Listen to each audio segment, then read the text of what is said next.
Welcome back to r/Landlords from Hell, where we read stories about the worst landlords imaginable, and maybe after hearing these stories you feel a little better about your own landlord. If you are new to the channel, please don't forget to subscribe to join our awesome community, and without any further ado, let's dive right into the stories. And the first one is titled Landlord Demands Building Be Restored so Aircon and Fine Reception is Ripped out. A long time ago I was working at a well-respected and expensive consulting business who were renting an office. They would spend good money installing aircon and making the reception area pretty decent and other work like interior walls, shelving, high quality decor, etc. When the tenant company wanted to move out, the contract said they had to restore the building back as it was, but they asked the landlord to allow them to walk away and not return the building back to the more basic shell it had been, which would have meant leaving the aircon in and not having to remove the fancy reception area, remove walls, partitions, shelving, etc.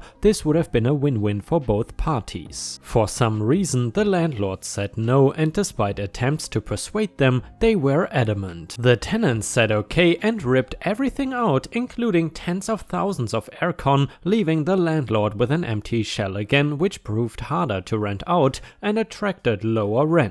The building was empty for quite a while. About 4 years later, I worked there when another company had leased it. The building was horribly hot in summer because of the lack of aircon, and the reception looked cheap and nasty. Nowhere near as nice as it had been. The offices were carpeted, but obviously the cheapest stuff was fitted. I told my new employer that the building had been much nicer and with aircon, and they were stunned that the stupid landlord had wasted the opportunity. And I have to admit guys, having grown up without any sort of aircon ever in Europe, except maybe in stores and shopping malls obviously, now after living in Thailand for such a long time, it is not easy to go back to an apartment without any aircon. You know, especially at night, you get so used to the rather loud noise of the aircon that it is really strange to sleep in a room without it. It is just so quiet, but I guess that is what you call luxury problems. And the next one is a wonderful landlord revenge story, and it is titled Landlord Advertises All of Our Company's Equipment for Sale to Our Competitors, Best Follow Our Eviction to the Letter. I work for a leisure company, think soft play, indoor soccer, laser tag, cannot be specific. Prior to lockdown, managers and the big bosses were negotiating the renewal of the lease on one of our parks. Things were going mostly smoothly, however the landlords were difficult to contact. Then 2020's crap hit the fan. All of our sites were closed and everything was thrown into a mess. Negotiations began to slip down the priority list. Nobody thought the landlord would push an eviction for an expired lease during this period, especially with it still getting rent despite the site's closure and the closure of every business and restaurant in the immediate area. We were wrong. A few days ago we received a letter saying we had 7 days to leave the premises and take everything with us. We are reminded that anything left in the building after 7 days will become the landlord's property, and that line is very important. Now, a lot of construction goes into installing our equipment into a new building, which makes emptying one even harder. At a lockdown, with no staff and most businesses shut, it meant that saving much of our assets would prove to be extremely difficult. To lose a profitable site and all of its assets is definitely a blow to our company, but here is where it gets worse. A few days into our 7-day eviction, we find out that the landlord has been advertising our park to our competitors. But he is not offering just the building, he is offering all of our stuff pre-installed, ready to go, just needs rebranding. The landlord has evicted us from the property in an attempt to increase rent and make a solid profit from our equipment installed because he thinks he won't be able to empty the park. We were furious, and here is where the malicious compliance came in. We were told we had 7 days to move everything we owned out of the property, so that is what we did. Local businesses from all around offered up free space to store our things. A few people came back out of lockdown, and they all spent the rest of the week removing, selling or destroying everything that was related to us. We did not even leave light fittings. In every other side vacation we have seen, we always end up leaving thousands of dollars worth of disco lights in the ceilings because they are too hard to get. We leave most the construction in, as well as things like bars and kitchens that all stay intact, recognizable as what they once were, but not this building. We ripped up the flooring we installed, tore down the walls that were not part of the original structure, wooden walls to divide up the space, ripped apart our manager's offices and removed all artwork and lockers. The landlord now has every new deal he has been making dead in the water, a large renovation bill to install new flooring, etc., or a company willing to do it themselves like we were. Lockdown has been extended another 4 weeks, so he has at least another 4 weeks without rent we were paying and won't have any potential buyers. Silver lining, the assets we got out of the site, fridges, TVs, equipment, food tables, have all been sold, and the lack of rent and additional income has helped the business and paid staff wages. Update: Hi everyone, I'm so sorry for how long an update has taken. I was waiting for things to unfold. Here is what happened next. We handed in the keys, and it was probably the quickest handover we have ever had. The landlord clearly did not want to make any kind of conversation, and there was definitely an elephant in the room, but he definitely said nothing about the lack of our equipment. Complications did arise when we went to get back various deposits, but he had no case to withhold the deposits from us as the building was in excellent shape. We had conducted much of the maintenance work ourselves, so the building was in a significantly better condition than we found it. We also cleaned up 99% of the rubbish and dirt from our demolition crusade, so he couldn't bill us for cleaning. A very minor bit of pressing from our legal team meant that we received everything owed back in full. The building is still vacant, and as of yet we don't know of any potential buyers. At this moment in time our company is still standing despite the pandemic closures and lack of business. Staff are all still employed and doing well. A huge thanks again for everyone who took the time to read this and to those who were dedicated enough to remind me for updates. Big shout out as well to the amazing people who gave awards, and I really appreciate it, and I've been making sure to pass on the good karma. And yeah guys, if you have watched until here, I would really appreciate it if you could like the video and maybe even post some star emojis in the comments if you want to go the extra mile in terms of supporting the channel. Thank you so much in advance, it really means a lot to me and it helps my channel tremendously. And the next one is titled, When trying to get your deposit back from your landlord is like drawing blood from a stone. Holy crap, this was much longer than I expected after typing it out. I have tried to shorten it as much as possible, but here it goes. Back in 2018, I had a temporary internship in California at insert large tech company, so I took a recommendation from a friend about a room for rent. It would be living with 5 other people, but otherwise it looked fantastic with spacious common areas, multiple huge TVs, full amenities, community recreational center with pool, short drive times to multiple places of interest, all for $650 a month, utilities included. I contacted the landlord, whom I will refer to as Crappy Landlord. He seemed fine on the phone, so I sent him my security deposit to move in a month later. When it came time to move in, I discovered a few caveats that came with this low rent price. The common areas were all dusty, none of the 3 large TVs worked properly. If we wanted access to the recreational center and pool, we would need to pay the $80 per month membership fee, and all of the short drives time estimates were exaggerated unless you were speeding at 2 times the speed limit. Whatever, it is not the end of the world, especially at the relatively low price. I would survive. But then it got worse in the coming months. Crappy Landlord decided to charge us an extra $20 per month for paper towels and public cleaning supplies. The landlord only checked the community mailbox once a week when he was in town and refused to trust anybody with the mailbox key. As it starts to roll into summer, in June, crappy landlord decided that AC costs too much and we were using too much, so he removed the thermostat from the wall. Okay. One day some of us tenants confronted him when he was at the house, since crappy landlord also slept at the house about 1 day per week, and I will never forget his words as he rushed out of the house. It is legal for me to do it, and I don't care, since I don't have to live here. Well, sir, F you. I am tilted as F at this guy's obvious money grab from 6 tenants. Well, it turns out he is right, he legally doesn't need to provide air conditioning. So the next day I purchase a high BTU freestanding portable air conditioner that exhausts out the window. Damn, this thing was luxury. Of course I pump my room to 65F, the lowest setting. We have a couple other minor disagreements that wind up with crappy landlord texting me that it is fine if I wanted to break my lease and move out early. And here a text message from the landlord and the tenant. First the landlord, and I'm not gonna do the Karen voice because it will be a bit exhausting, so the landlord starts, "Hey man, don't bring XY into this conversation. I would be more than happy to let you move out and get into a different place. You can have 30 days to get something better. I'm not gonna hold you from here. I took you in because you were recommended, but I should have done my homework too on you, to make sure we are having the same expectations." And then OP responded, "I have spoken to XY about this issue as we are on the same page as far as cleaning goes. I too should have done my homework about the living conditions because I took XY's word on everything being Gucci. Unfortunately, yes, it appears that my ideal living arrangement is ultimately different from that of XY as well as the living arrangement that you are providing.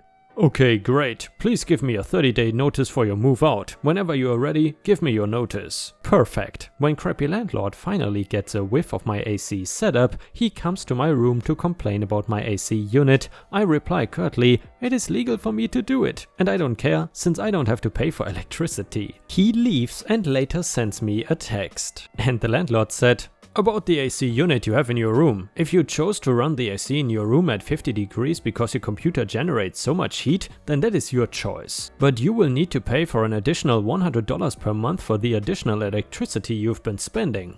And that is going from the time you installed it in the room without my permission. Thank you so much." And what I meant by 50 degrees is not the actual temperature, because I noticed you like to twist your words in your favor.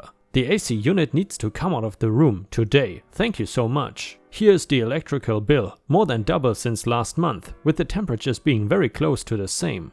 And then OP responded, "I am willing to cease usage of my portable AC unit on the condition that the temperature of the house be set to 72F. Regardless, I am under no obligation to pay your completely arbitrary and baseless demands of $100 per month, and nor must I remove the unit from my room per your demands. You can request but not demand that I pay for a portion of any utility bill regardless of your opinions. I don't appreciate it when you knowingly try to overstep your authority as a landlord and demand compliance to arbitrary policies that you have completely imagined out of thin air. I am very disappointed in you." Yeah, okay. Unbeknownst to the crappy landlord, I am taking his move out offer seriously, and this whole time I've been rallying the troops. All the tenants have been upset about everyone's living situation, so with some minor encouragement I managed to convince 2 of the other 6 tenants to move out at the same time as me. They were on a month-to-month arrangement. I finally submit all our notices of intent to vacate at the same time, barely a week after my previous conversation with the landlord. He is pissed. He was just trying to get me out of the house, but now he has 3 rooms to fill instead of just 1. I ask about my legally mandated pre-move out inspection. In no uncertain terms he told me to go F myself. He has said he is too busy to perform an inspection. Well, that's illegal, but okay. Time comes to move out. I found another room for rent much closer to the office for only $100 per month more. We all move out and I text the crappy landlord about my security deposit. No response. I text again. No response. Okay, I see where this is going. I spent days and days reading the law, compiling evidence, screenshots, and listing the laws that were broken. The smoking gun was the statute that requires a pre-move out inspection and a list of things to fix, an itemized list of deductions within 21 days, or else crappy landlord loses the right to withhold any of my deposit. In addition, he would be subject to treble damages if he is found to be acting in bad faith. I give him plenty of leniency and I even cite the law so I can prove in court that I am acting in good faith and crappy landlord intentionally ignored the laws that I made him aware about. Crappy landlord probably thinks I'm a young pushover college student who won't follow through with legal threats. Well sir, we are going to court because I am petty as F when it comes to people trying to F me over. I file in small claims for $650 plus treble damages plus court costs. Crappy landlord files a counterclaim of $2,000 for damages to the property, claiming I caused flooding and I broke the microwave. Okay buddy. In response, I gather testimonies from 3 of the other tenants and I build my case into a 40-page packet of evidence complete with page numbers, a table of contents and descriptions for every screenshot and photo.